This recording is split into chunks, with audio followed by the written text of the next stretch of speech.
देश, माझा भारत देश हा जिजाऊंच्या संस्कारांचा, छत्रपती शिवाजी महाराजांच्या रयतेच्या, सुराज्याच्या, स्वराज्याच्या आणि माझ्या शंभूराजाच्या बलिदानाचा, माझ्या शंभूराजाचा बलिदानाचा. नमस्कार, मी चव्हाण एका खुशाल श्रीराम सजनाईले, नूतन इंग्लिश स्कूल ब्राह्मणगाव या विद्यालयाची विद्यार्थिनी आपल्या समोर विषय मांडते, देश माझा मी देशाची. आपला भारत देश माहिती आहे किती उज्ज्वल आहे. अहो, आपल्या भारत देशाबद्दल असं म्हटलं जातं की यहाँ पे डाल डाल पर सोने की चिड़िया को पाया जाता था. आणि माझा भारत देश खरंच तसाच आहे ना.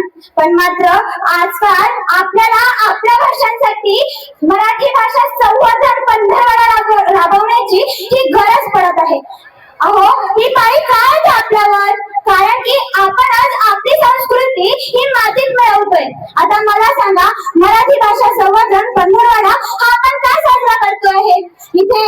इथे आपण स्टेजवर आलो की जो इंग्रजीत भाषण बोलेल तो उच्च लेवलचा आणि जो मराठीत बोलेल तो खालच्या पातळीचा.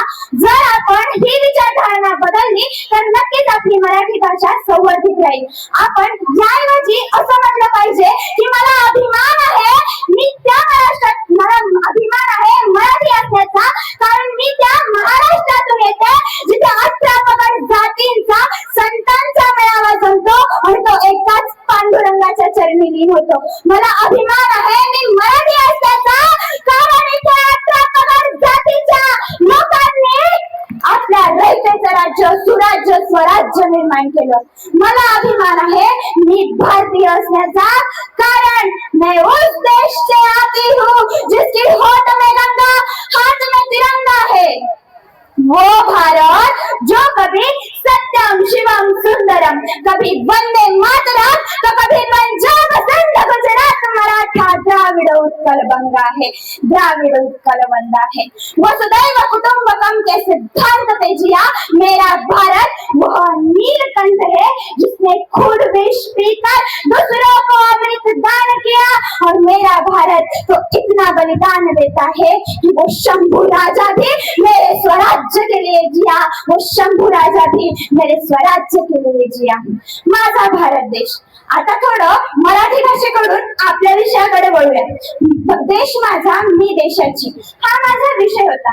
आता मला सांगा, देशभक्ती हे काय असतो?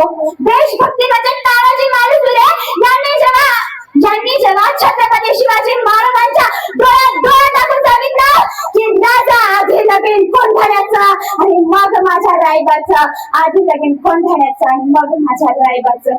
अहो, आजकाल तर प्रॉमिस डे बनवतात ना. मला सांगा, खरं प्रॉमिस काय?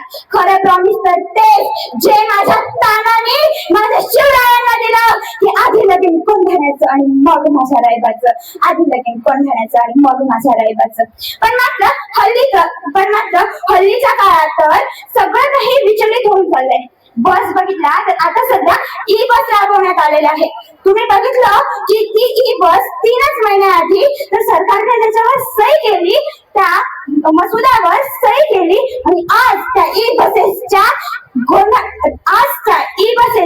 चळवळीमुळे काय झालंय माहितीये? त्यांच्या खिडक्या फोडण्यात आलेल्या आहेत. माझी जात उंच, तुमची जात खालची, माझी भाषा उंच, तुमची भाषा खालची, तुम्ही असे मी असे, तुम्ही तसे मी असे, ही शाळा चांगली ती शाळा चांगली. अहो, का बरं? आपण तर एकाच देशाचे नागरिक आहोत ना, मग का बरं हा भेदभाव? खरं सांगू, आज माझा भारत देश खरंच महासत्ता राहिला असता.